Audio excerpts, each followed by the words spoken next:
Hey vinyl community, it's Robert Fithen, and today I want to talk to you about something a little specific. It's a little bit of an esoteric video for record collectors in the vinyl community. It's 5 things I would change about Discogs. Discogs.com, really quick, is a website for record collectors. You can inventory your entire physical media collection, whether it's records, CDs, tapes, whatever, by the individual pressings. And you can also, it has a marketplace where you can buy and sell. Here are 5 things I would change, but I want to say, first of all, that I'm doing this video out of love for Discogs. We all go to Discogs.com all the time to look at things and whatever. We love it. I do this video with love. That's why I put the Heart video, or the Heart album backwards here. So we remind you throughout the video I'm doing this with love. Okay, 5 things I would change.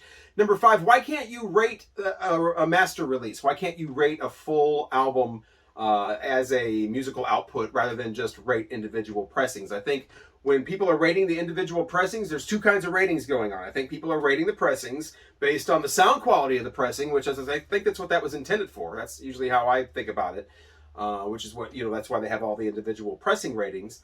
But then people are also rating these based on, hey, I love this album. I grew up with it. I know every song. Woo, great, 5 stars, even though their pressing might not sound that well. Like Queen 2. You might love the album Queen 2. You might give it 5 stars. But if you had my American second pressing re-release thing, you'd probably give that more like 2 stars based on the pressing. So I think if they let people rate the master, then those people would rate that, know what that is. That's for the whole release. It's for everything. And then the individual pressings. Okay, number 4. Where'd the sidebar go? Remember the sidebar where you could like click on it? It was like a selector. It was like the reverse of a filter.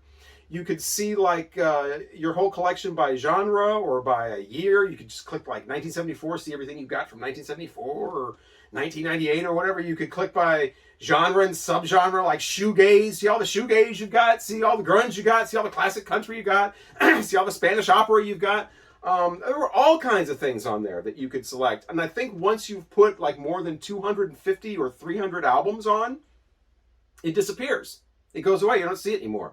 So it's like for smaller collections only. Well, they should revamp their site and make it for larger collections as well. Most of us using this have larger collections than 250 albums and CDs or whatever. So I would really like that sidebar back. That was really cool how you could, select and just see all of your 10-inch albums or whatever. You can put things in order.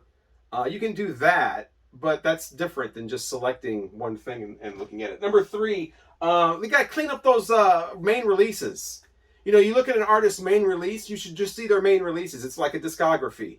On Discogs right now, they still throw in all of those weird like radio specials and interview records and weird things like that most people don't care about. And if they do, it's like a specialty audience and they want those. So there should be a special section for those, like radio, release to radio or radio promo things or whatever. But they're mixed in with the regular albums and it just looks kind of junky, and because these things rarely have covers, and it just looks kind of trashy. I wish the main discography was just that, just like their main discography. So I wish that would clean up. Also, number 4, we got to decide once and for all, and do it one way or the other, whether a promo stamp on a record or a CD means that it's a different pressing than without the promo stamp. Now I'm talking about things that were released to radio stations and whatever later on after it was released, not a pre-release that's a white label or something like that. I'm talking about it's a regular release, it went out to whatever, but there's some copies of it that have a gold promo stamp on it. That's the only difference. Is that gold promo stamp, does that make that a different release or not? Is some ways on some things and some ways on the other? We got to decide.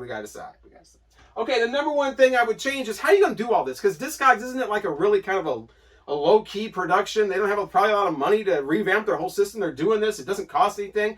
Well, that's what I would change. I would make like Discogs Premium.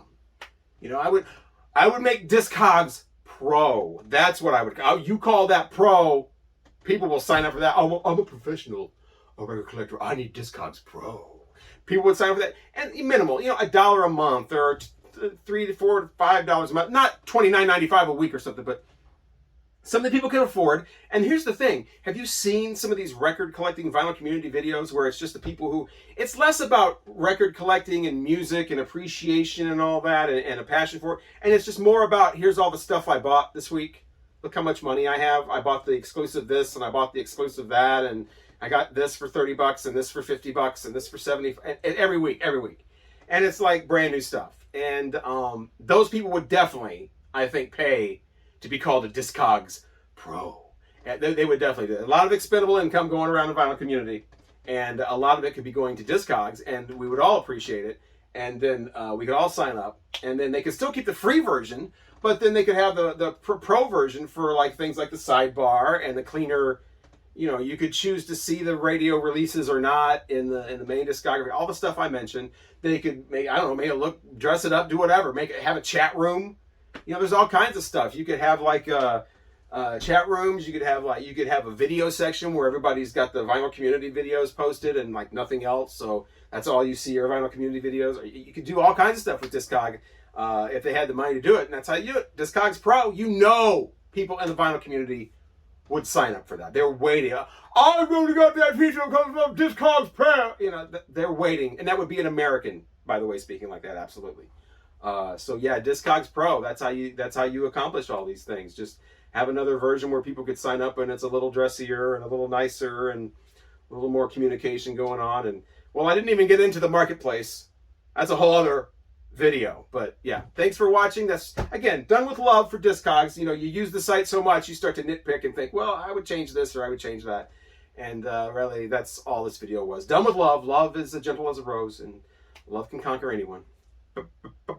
Thanks for watching, and please subscribe if you haven't done that already. I'm going to start doing some other videos too. I think I did a chat thing with the worst movies of all time coming up, so that'll be up soon, and hopefully you'll like the video. Please comment on the video if you can think of any other Discogs changes that you would make. Once again, thanks for watching.